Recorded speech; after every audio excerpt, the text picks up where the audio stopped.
कहा था इसलिए कपाल भट्ट की अपनी परंपरा में प्रक्रिया पहले कुसुपाद न्याय से सकल पापों को नाश कर लेना होगा।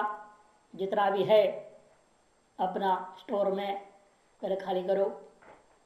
कैसे खाली होगा तो बता दिया, निषिद्ध और काम्य कर्मों से दूर रहना चाहिए। नित्य नैमित्तिक और प्रायश्चित कर्मों को अधिक से अधिक करना चाहिए, जिससे समस्त दुष्कृत जो पाप कर्म है नष्ट हो जाएंगे। सुख दुखानुभूतियों के द्वारा प्राण कर्म का क्षय हो जाएगा।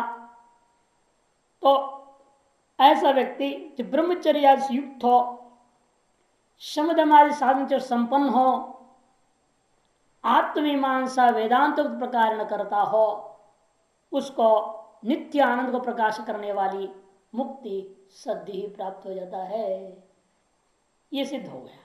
अतएव मन का लक्षण करते हैं। मन क्या है, इसलिए निष्कर्ष होगा सुखादि अपरोक्ष साधनेन्द्रियत्वेन कल्प्यम अंतरिंद्रियम विभु परिमाणम अस्पंदन च मन।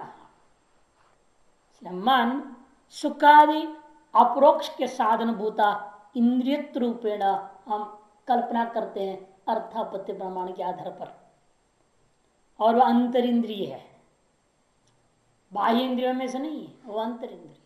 वह विभु है, हमने विभु परिमाण वाला है और क्रिया रहित है। वो तो क्रिया मानते ना नहीं आए कि लोग, इसलिए उसको भी मूर्त कहा। क्रियावत्व मूर्तत्व, मन भी मूर्त है।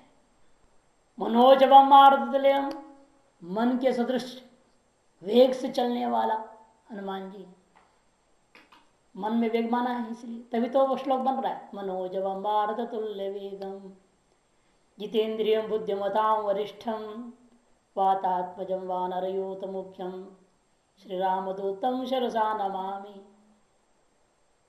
लेकिन ये कहते नहीं, मन में वेग क्या, स्पंद भी नहीं। अरे वेग तो बहुत दूर की बात है, स्पंद भी नहीं होती। स्पंद तो क्या, हल्की जो क्रिया है, अपरिदृश्यमान लेकिन क्रिया हो रही है, ऐसी क्रिया का नाम स्पंद। दिखाई दे तो क्रिया हो गई, और तेज हो जाए तो वेग हो गया। अब तो वेग की बात करें हम तो स्पंद भी नहीं कहते, क्यों, व्यापक वस्तु है, क्रिया तो हो भी नहीं सकती ना। मन को अणु मानते इस लोग क्रिया मान रहे हैं, लेकिन हमने मन को विभू मान लिया है, इसीलिए वह अस्पंदन च मना। तो फिर चंचल भी मन कृष्णा कैसे हो गया गीता में? मन को चंचल का चलायमान है, क्रियावान है। अणुपरिमाण चंचलन चमनिधि केचिदूचिरे, कुछ लोगों का कहना है वह मन अणु परिमाण वाला है और क्रियावान होने से चंचल है। तदसंगतम, बिल्कुल संगत नहीं। वो सब उपाधि का क्रिया को मन में आरोपित कर दिया है ना। जो सूर्य चलता है, हिलता डुलता है, लहर हो गया, ये सब क्या है, जल को उपाधि का है ना। जल कलर सूर्य में आरोप हो गया। तद्वत शरीरादि उपाधि चलायमान है, उसको लेकर आपने क्या कर दिया, मन में आरोप लगा दिया। बाह्य इंद्रियां चंचल है, अब मन को चंचल कर दिया, क्योंकि बाह्य इंद्रियों के बिना मन कोई वस्तु ग्रहण ही नहीं करता।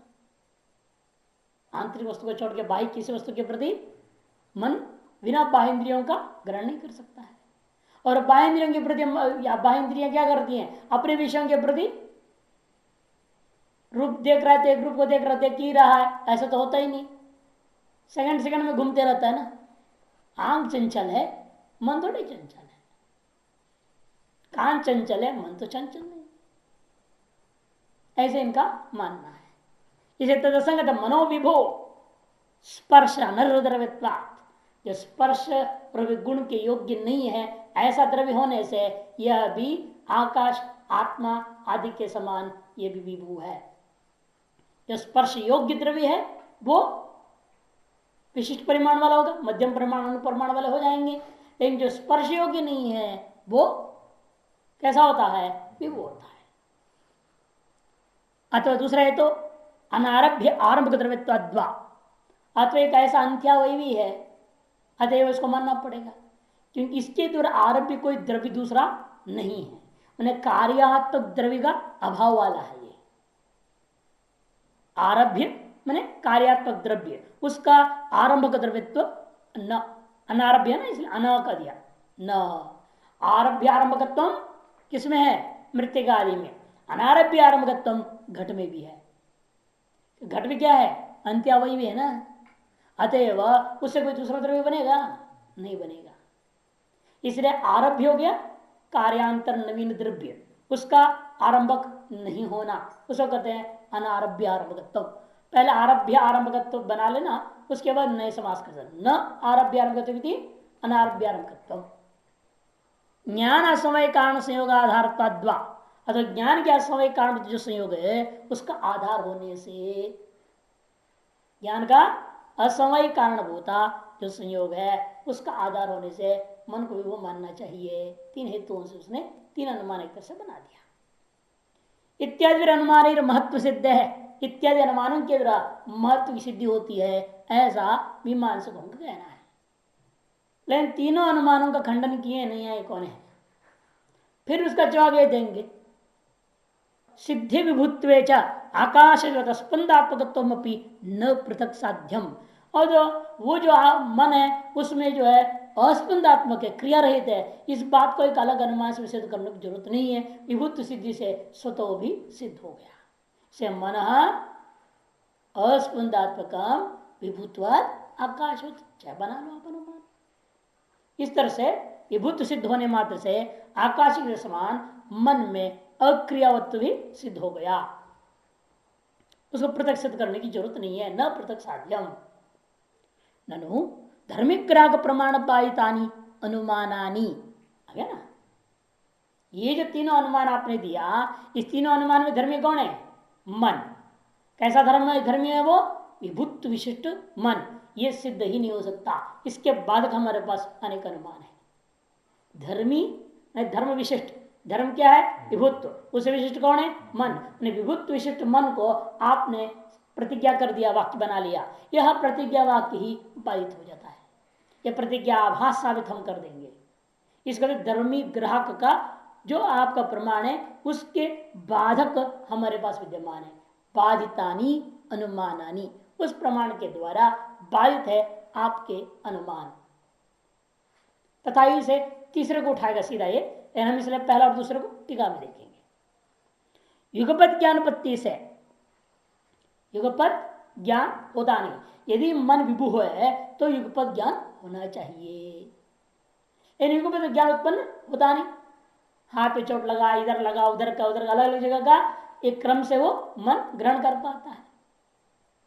इसीलिए आपको मन अणुपरिमाण मानना चाहिए, विभुत्व विशिष्ट मन नहीं है, अणुत्व विशिष्ट मन है। वही करे कथित लक्षण के अनुसार, इस सूत्र में कथित लक्षण के अनुसार अणुरूप मन की ही सिद्धि होती है।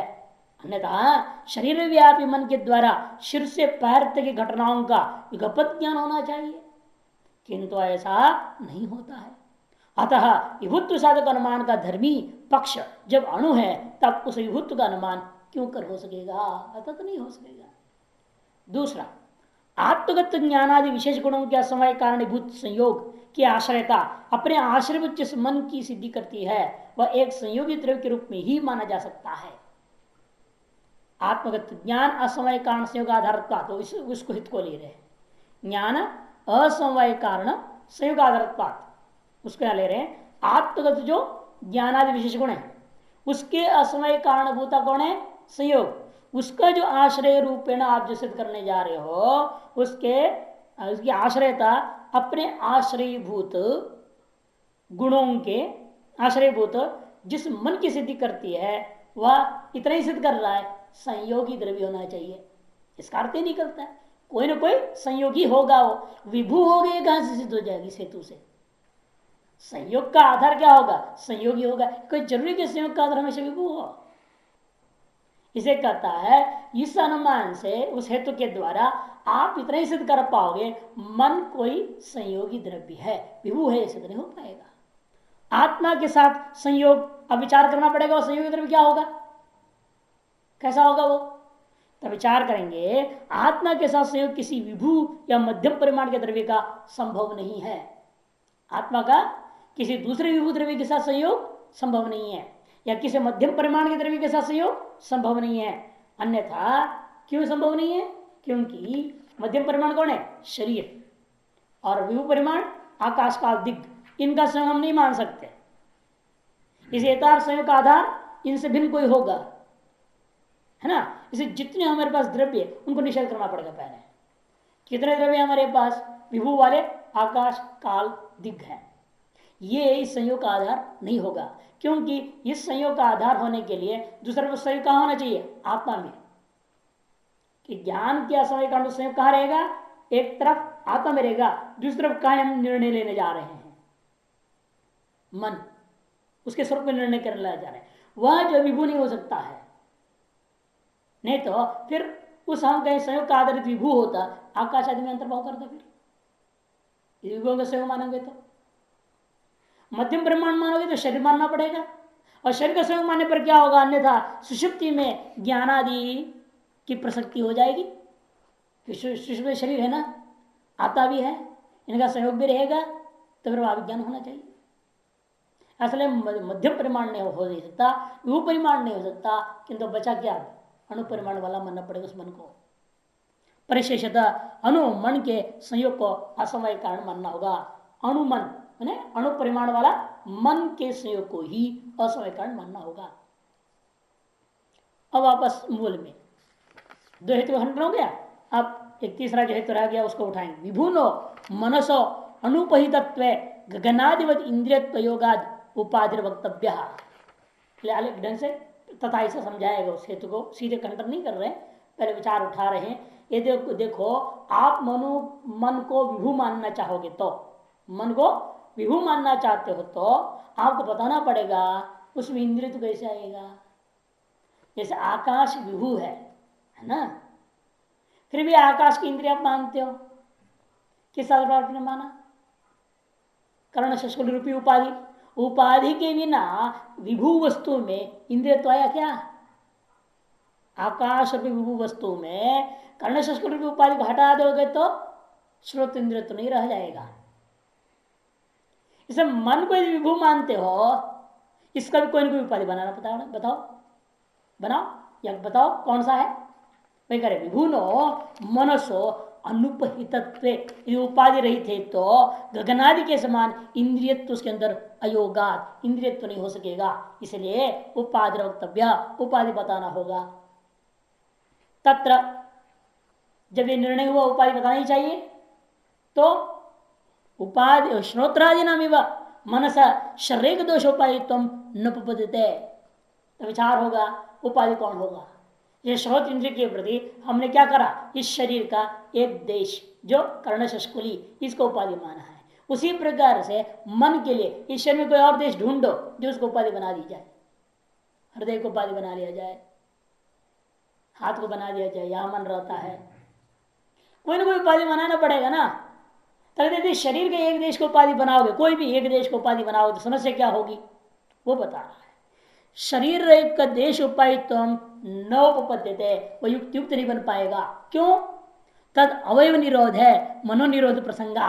जैसे कान में रुई ठूस दोगे तो क्या होता है? शब्द सुनाई नहीं देता ना। उसी प्रकार से जो भी अवयव आप मानोगे मन को उपाधि, उस अवयव को हम किस तरह से बंद कर देंगे तो क्या होगा? फिर मन का कोई काम में होना नहीं चाहिए, मन भी निरुद्ध हो जाएगा। फिर योग साधना की कोई जरूरत ही नहीं है। क्या जरूरत है मन को रोकने के लिए? अभ्यास वैराग्य ने चक्रियते, फालतू बातें हैं। मन कहीं मिल रहा है हमको, जैसे कर्ण शस्कुल मिल गया, इंद्र यहाँ है, उस इंद्र को हम बंद कर सकते हैं। अमुक गोलक में ये इंद्रिय चक्षु इंद्रिय है, तो बंद कर दो तो दिखना बंद हो जाएगा। इस तरह से आप मन को भी किसी गोलक में, किसी उपाधि विशेष स्थल में एक देश स्थापित कर दो मानोगे, फिर क्या करूंगा? उस उपाधि को हम दबा देंगे। जो भी तरीका अपनाएंगे, कहीं पट्टी बांधे, कहीं रुई घुसा दे, कहीं कुछ करते हैं ना अन्य इंद्रियों में, वैसे यहां भी जो कर सकते हैं वो करके उस मन को रोध कर दिया जाए, रोक दिया जा सकता है। फिर तो सारी साधन व्यवस्था व्यर्थ हो जाएगा। इसे तो माना नहीं जा सकता कि ऐसा अनुभव में भी नहीं है, कि लोक में भी अनुभव प्रसिद्ध नहीं है कि मन अमुक गोलक में हो। शरीर का एक देश होता किसी उपाधि में विद्यमान है, ऐसा प्रसिद्ध नहीं है। तो फिर सकल शरीर में मान लो, ना भी सकल शरीरोपाधि, तो पूरा शरीर को उपाधि हम नहीं मान सकते हैं। क्यों? वेदना विज्ञान साधन से आत्मन संयोग से सार्वत्रिक पादादिगताया कंटकादि वेदनाया सकल शरीर व्यापित प्रतीत प्रसंगा।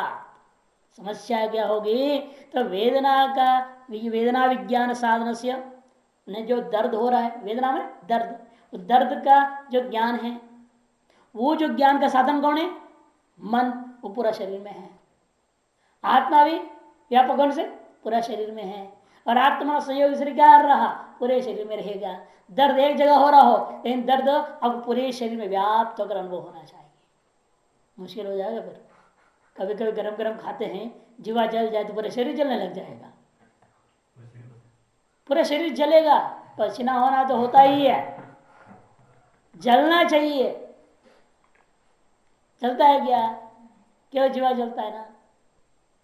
तो वही कह रहे हैं कि पूरे के पूरे वेदना विज्ञान साधन से आत्मन संयोग से सार्वत्रिक पादादिगताया, पादादि में जो विद्यमान जो कंटकादि वेद से वेदना जो थी वो सकल शरीर में व्यापित प्रतीति प्रसंग हो जाएगा। इसलिए संपूर्ण शरीर उपाधि नहीं हो सकता, शरीर के एक देश उपाधि नहीं हो सकता, पूरा शरीर उपाधि नहीं हो सकता। फिर आई क्या हो?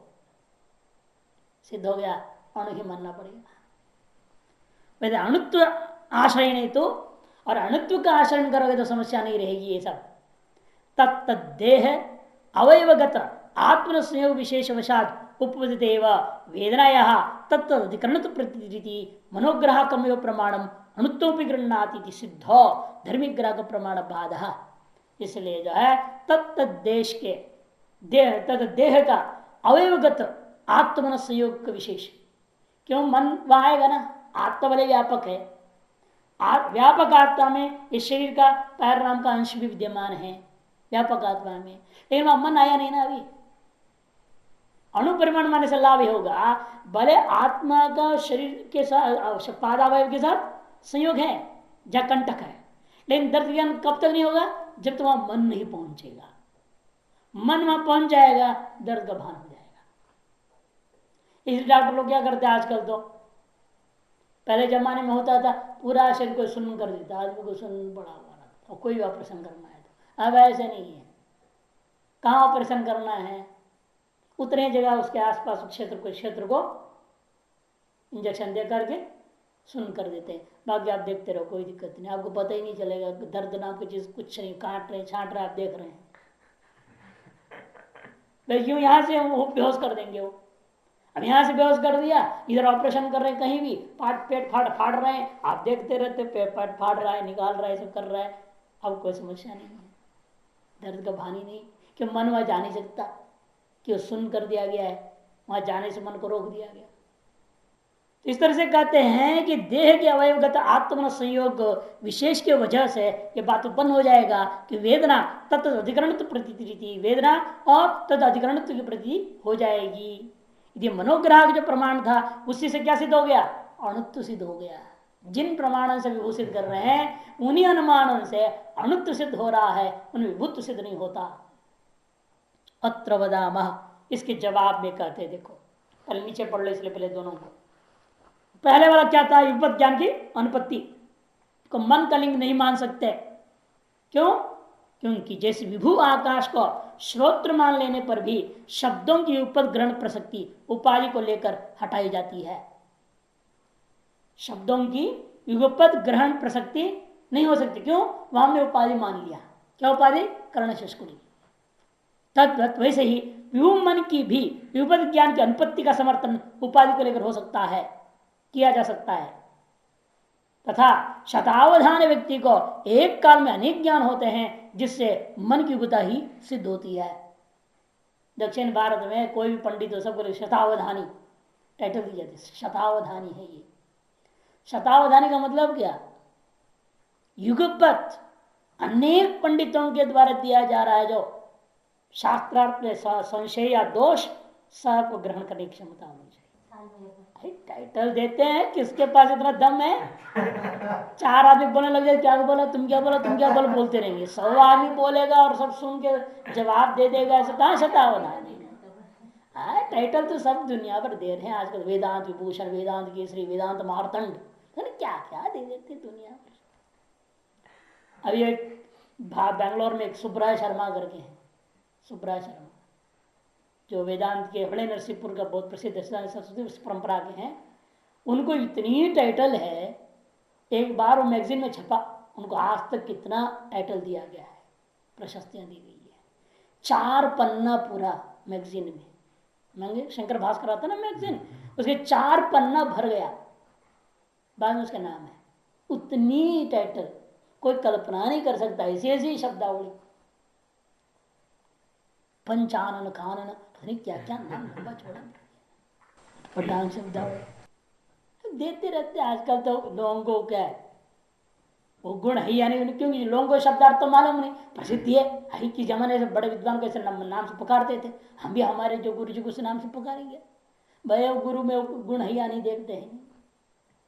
दशावधानी हो जाना मुश्किल है, शतावधानी कहाँ होएगा। 100 लोग पंडित बैठे हैं सभा में और 100 धड़ाधड़ बोल रहे हैं, सारे की बात दिमाग में बिल्कुल क्रम से रखना है और क्रम से उनको जवाब देते जाना है, उसको शतावधानी कहते। जो युगपत हो रहा है ना, उसको शतावधानी को, युगपत सारी चीज उपस्थित है या नहीं, इसे युग विभू मन होने के बावजूद उपस्थित हो सकता है। एक तो ये तो दिया, और दूसरा क्या, शर्म उपाधि है हमारे पास। उस उपाधि में भी क्या है, चर्म है, चमड़ा, क्योंकि मन हमेशा बाह्य विषयों को बिना बाहेंद्र ग्रहण करता है। क्या आप पैर के दुख की बात कर रहे हो ना, वो पैर का दुख क्या है, त्वगिंद्र से संबंधित मामला है। बिना त्वगिंद्र के साथ मन के संबंध का हो नहीं सकता है वहां का वेदना से। त्वगिंद्रिय का अपनी मर्जी है, जहां दिखाना चाहे उतनी जगह में दिखाएगी। पैर में तो पैर में दिखा देगा, पूरे शरीर में अनुभव नहीं कराएगा वो। और मिर्ची उर्ची खाओ कहीं तो पूरा शरीर में जलन हो जाती है। अब त्वगिंद्र की महिमा है, त्वगिंद्र जैसा चाहेगा जो चीज को, वैसे वो मन को ज्ञान होता है, क्योंकि मन बाह्य विषयों का ज्ञान बाह्य इंद्रियों के अधीन होकर करता है ना। इसे युगपत ज्ञान न होना या होना ये निर्भर क्या है, उपाधि के ऊपर निर्भर है। और उपाधि क्या है, चर्मादि बाह्य इंद्रियां हैं जिसकी सहायता से मन ग्रहण कर रहा है। जब मन को उपाधि शरीर है और ज्ञान का कारण क्या है, बाह्य इंद्रियां हैं, इसलिए युगपत कहीं होता कभी नहीं होता। आत्मगत ज्ञान आदि के विशेष गुणों के असमय कारण संयोग के आधारता को लेकर जो अणुमन की सिद्धि आपने की थी वह भी संगत नहीं है, क्योंकि जब शरीरावच्छेदन आत्मा में ज्ञान आदि उत्पन्न होते हैं तब शरीर और आत्मा के संयोग को ही ज्ञान का समय कारण भी मानना जा सकता है। अतः वह मार्ग में धर्मिक ग्राहक नहीं माना जा सकता कि शरीर को उपाधि मान लेंगे। शरीर को उपाधि मानने पर आपने कहा शरीर में पूरा आत्मा व्याप्त है, मन भी व्याप्त है, इसे पूरा शरीर में सारी दर्द वर्द होना चाहिए। ये समस्या का समाधान क्या है, तो इंद्रिय आदि बाहेंद्रियों की सहायता से। भले मन पूरे शरीर में व्याप्त है, लेकिन बाहेंद्रियों के बिना पूरे शरीर में कहा क्या है, मन ग्रहण नहीं कर सकता। अत्र वदाम मूल में यदुक्तम मनस अनुपहित नियंत्रित्व तद अंगीकुर्मः। ये जो आपने कहा था मन उपाधि के बिना इंद्रिय नहीं हो सकता, उतनी बात तो हम स्वीकार करेंगे आपका। अतएव हम उपाधि जरूर बताएंगे। उपाधि क्या है, संपूर्ण शरीर, सकल शरीरोपाधि तो स्वीकारा, संपूर्ण शरीर ही उपाधि है। तब आपने कहा कंटक का जो दर्द है पूरे शरीर में व्याप्त होकर उनको होना चाहिए, जीवा जल जल पूरे शरीर में जलन होना चाहिए। कते सब आपत्तियां नहीं है, क्यों न चैवं सती पादादिगताय वेदनाया सार्वत्रिक प्रतीत प्रसंग, क्योंकि मनसो बहिरिंद्रिय अनुसारेण कार्यकृत स्वीकारा। कि मन का स्वभाव क्या है, भले व्यापक हो, आत्म भले व्यापक हो, जिस प्रकार से आत्म व्यापक होने पर भी मनस्व युग के बिना ज्ञान उत्पन्न नहीं होता। सब मन का व्यापक होने पर भी नित्य आत्मा के संयोग होने के बावजूद विज्ञान पैदा नहीं करेगा जब तक बाह्य इंद्रियां संबंध नहीं करेंगे। बाह्य इंद्रियों के अधीन होकर के मन भले व्यापक है, आत्मा के साथ नित्य संग रहने के बावजूद भी वह ज्ञान पैदा नहीं कर सकता, क्योंकि मनसो बहिरिंद्रिय अनुसारेण कार्यकर्त स्वीकारा। अतः त्वगिंद्रिय देशगत स्पर्श से न सकल सर्वव्यापित्व प्रतीति। इसलिए त्वगिंद्रिय का एक देश पैर, उसमें कंटक लगा है, उस एक देश में जो वेदना का ज्ञान है, स्पर्श है, उसको पूरे शरीर व्याप्त कैसे मानोगे? पूरे त्वक इंद्रिय व्यापी है क्या? त्वक इंद्रिय शरीर व्यापी है, लेकिन त्वक इंद्रिय शरीर व्यापी होने के बावजूद वह एक देश में ही वेदना का अनुकूल स्पर्श ग्रहण कर रहा है। इसीलिए त्वक इंद्रिय जहां जो चीज को ग्रहण किया उत्तरी रिपोर्ट पहुंचाया मन को, इसे मन क्या करेगा? त्वक इंद्रिय के अधीन होकर के वेदना को उसी देश मात्र में ही अनुभव आत्मा में कराया, ज्ञान उत्पन्न करेगा, न कि पूरे शरीर में है ऐसा ज्ञान उत्पन्न नहीं कर सकता। अपिच अणुत्व सकल शरीर गतस्य, लेकिन अणुत्व पक्ष में एक समस्या, जैसे आपने विविध पक्ष समस्या खड़ी करी, अब हम अणुत्व पक्ष समस्या खड़ी कर देंगे, दोनों समान दोष गुण हो जाएगा। तब जैसे पूरा शरीर में चंदन लगा दो, उस चंदन के ठंडक सुगंध वगैरह का जो आनंद है वो पूरे शरीर में एक साथ हो रहा है कि नहीं हो रहा है? वो कैसे होगा? मन यदि अणु हो तो पूरा शरीर का किनारे एक एक कोण कोण में भागते रहेगा क्या मन इतना तेजी से? और पूरे शरीर भी आप उस चीज को ग्रहण कर लेगा। कभी कभी पूरे शरीर में ठंड करते हैं आप लोग, पूरे शरीर में ठंड अनुभव हो जाता है, कैसे हो जा रहा है? अणु है, भाग रहा है इतना तेजी से, हर अवयव से जुड़ गया इतना तेजी से, विभू तो मानना ही पड़ता है। अणुत्व पक्ष में समस्या है। वगैरह अणुत्व पक्ष में क्या हो रहा है? सकल शरीर से चंदनादि जनित सुखस्य योगपद प्रति अनुदेव प्रसंगा, योगपद्य जो उत्पन्न होता है वह उत्पन्न नहीं हो सकेगा। तस्मात इस क्या समस्या हुई? हमारे राज्य में दोनों दोष और गुण बराबर हो गए। अणुत्व महत्व और गुणदोष साम्यात मनोग्राहकम प्रमाणम, इसे यह मानेंगे मन को ग्रहण कराने वाले जो प्रमाण है ये केवल मन में इंद्रिय तुषित करेगा, न कि विभुत या अणुत्व, दोनों नहीं माना।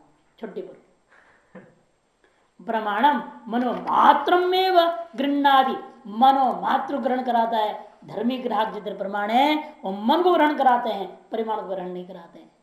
फिर परिमाण की स्थिति विभुत्व तो प्रमाणांतर अवश्यम, विभुत्व की स्थिति तो इन सब से मन को पहले सिद्ध कर दो, उस मन को सिद्ध करने वाले प्रमाणों से आप परिमाण को सिद्ध नहीं करना, किंतु मन को ग्रहण करने वाले प्रमाणों से मन मात्र ग्रहण करके परिमाण की सिद्धि अन्य प्रमाण से करना, जैसे हमने किया।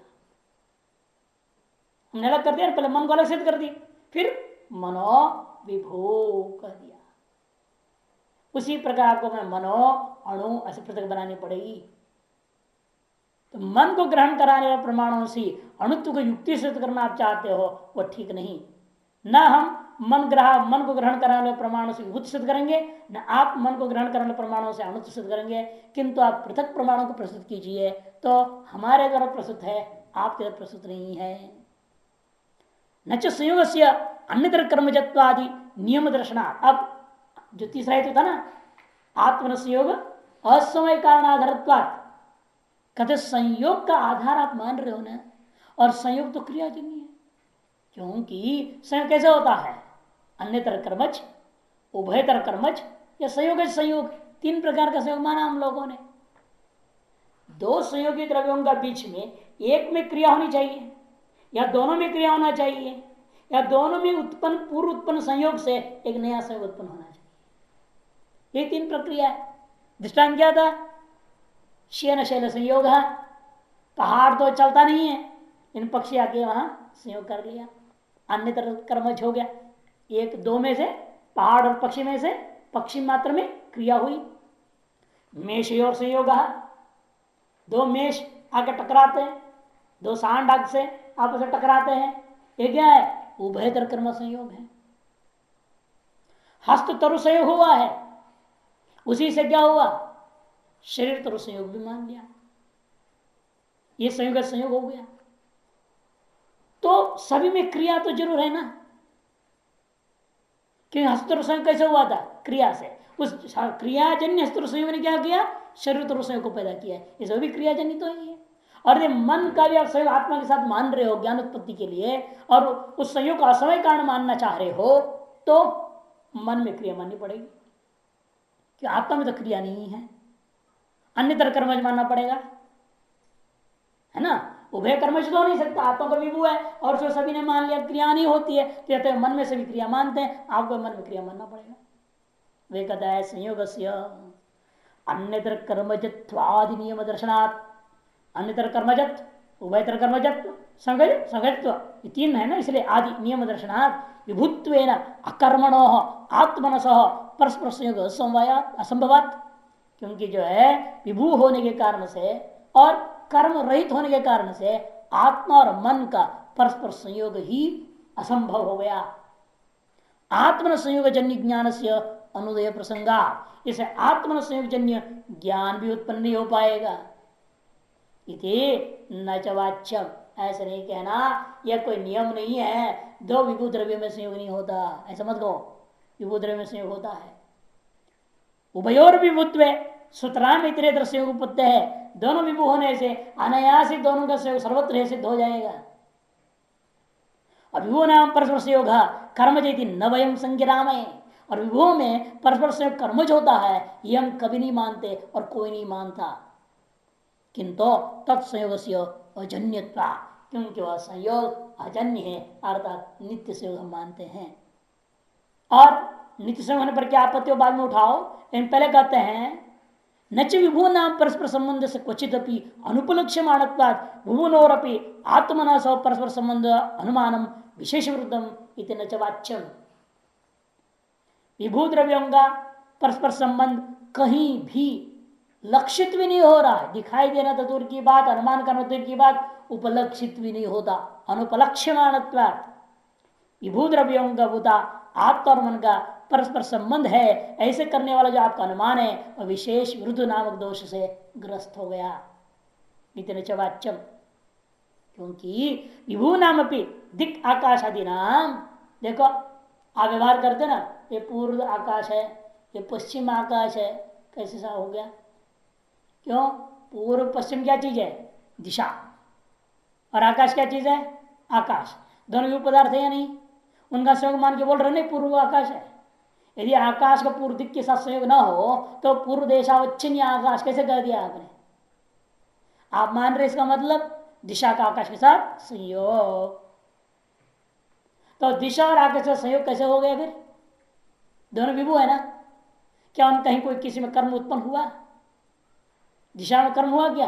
पूर्व दिशा जाके जो उस आकाश से जाके मिल गया क्या? ऐसे तो कुछ नहीं हुआ, फिर भी उनका संयोग हो रहा है। जैसा आप वहां पर मानते हो उसे रात पर मन में क्यों नहीं मान सकते? विभू होने के बाद भी इन दोनों में संयोग होगा। ज्ञानोत्पत्ति के सामर्थ्य से ही आप कर लेंगे आप व्यवहार। जैसे प्रत्यक्ष व्यवहार है ना, पूर्व दिशा का आकाश है, वो पश्चिम दिशा उच्चन्न आकाश है, ये प्रतिसिद्ध है। इससे प्रतिसिद्ध क्या है? सभी को ज्ञान तो उत्पन्न हो रहा है, ये प्रतिसिद्ध है। अच्छा, उसका कारण बता, आत्मा संयोग को भी मानना पड़ेगा। यूनापितिक आकाश आदि नाम प्राचीन आकाश प्रतिचीन आकाश परस्पर संबंध से अध्यक्षतया, अध्यक्षतया ठीक करो, यहाँ प्रत्यक्षतया तीर्थ प्रत्यक्ष होने से अध्यवसीय मानत्वा, प्रत्यक्ष रूप से अध्यवसी निश्चय मानत्वाद अस्मा भी हमारे द्वारा निश्चय किया जाता है। अतएव विभू द्रव्यों का संयोग नित्य से मानना ही चाहिए। प्रयोगश्च भवति, और अनुमान भी किया जा सकता है क्या? विभुनी द्रव्ये परस्पर संयोगिनी, विभुनी द्रव्य जो विभू द्रव्य होते हैं दो, इसे द्विवचन विभुनी द्रव्य नपुंसकलिंग का द्विवचन, परस्पर संयोगिनी नपुंसकलिंग द्विवचन या भी साध्य। अनारभ्य आरंभक द्रव्य सति निरंतरता घटवत, अनारभ्य आरंभक द्रव्य होता हुआ निरंतर होने से, मैंने किसी आरभ्य द्रव्यों के आरंभक न होता हुआ, अर्थात किसी कार्य द्रव्य का कारण न होता हुआ, आरभ्य कौन होते हैं? कार्य, उसका कारण न होता हुआ निरंतरता घटवत, घट के समान। इसको नीचे बड़ा सुंदर से घटा के समझा देखिए। यह मन विभू होने के कारण किसी आरभ्य द्रव्यांतर का आरंभक नहीं है, है ना? मन कैसा है? विभू होने के कारण से किसी भी आरभ्य में कोई कार्य द्रव्य का कारण होता है वो नहीं है, द्रव्यांतर का वो आरंभक नहीं। जैसे घट कैसा है? अंत्यावयी होने के कारण से द्रव्यांतर का अनारंभक है। और निरंतरता का अर्थ क्या है? वो और संयोग दोनों में अंतर है। ये दोनों निरंतर है, एक के बाद लगातार है, अथवा संयोग भी है। निरंतरित्व और संयोगत्व में क्या अंतर है या नहीं अंतर, क्या है वो समझा रहे। देखो यहां निरंतरता और संयोग दोनों पर्यायवाची शब्द नहीं है, क्योंकि संयोग क्या आपका साध्य है ना, परस्पर संयोगिनी साध्य कोटि में है, और हेतु में निरंतरत्वात् कह दिया। यदि दोनों पर्यायवाची हो जाएगा तो साध्य हेतु एक हो जाएगा ना, इसे समझना जरूरी है। ये दोनों पर्यायवाची नहीं है। क्यों? क्योंकि अर्थ समझा रहे, अपितो कालिक और दैशिक व्यवधान का न होना निरंतरता है। कालिक व्यवधान और दैशिक व्यवधान दोनों प्रकार व्यवधान अभाव का नाम निरंतरता, और संयोग तो दो द्रव्यों के बीच के संबंध का नाम है। अतएव निरंतरता क्या है? दैशिक व्यवधान अभाव, कालिक व्यवधान अभाव, अभावात्मक पदार्थ है, और संयोग दो द्रव्य विद्यमान भावात्मक गुण विशेष संबंध रूप में गृहीत वस्तु है, अतः भावात्मक है। विनोदी नहीं हो गया, एक अभाव रूपा हो गया, एक भाव रूपा हो गया। इसलिए कहते देखो दोनों में एक तो अभावात्मक है और दूसरा भावात्मक भी है। इस तरह से दोनों का फर्क समझना। अतः हेतु और साध्य दोनों पर्यायवाची नहीं होने से एक नहीं है, ये भी हमारा हेतु ठीक है। इतना ही नहीं, आकाश और काल का संयोग विषित कर रहे। देखो आकाश काल संयोगी, आकाश कैसा है? काल संयोगी है। क्यों? काल व्यतिरिक्त स्थिति निरंतरत्वात् घटवत, क्योंकि काल से भिन्न होता हुआ निरंतर होने से घट के समान। इस प्रकार से विभू द्रव्यों का भी संयोग सिद्ध हो गया, अतएव आत्मन संयोग भी होता है, ये स्थापित हो गया। और वह संयोग नित्य है, ये पहले बोल दिया ना, क्योंकि वह जो विभुओं का संयोग होता है वो अजन्य होता है, माने नित्य होता है। तो प्रश्न उठेगा नित्य होगा तो ज्ञान नित्य होना चाहिए, निरंतर पैदा होते रहना चाहिए।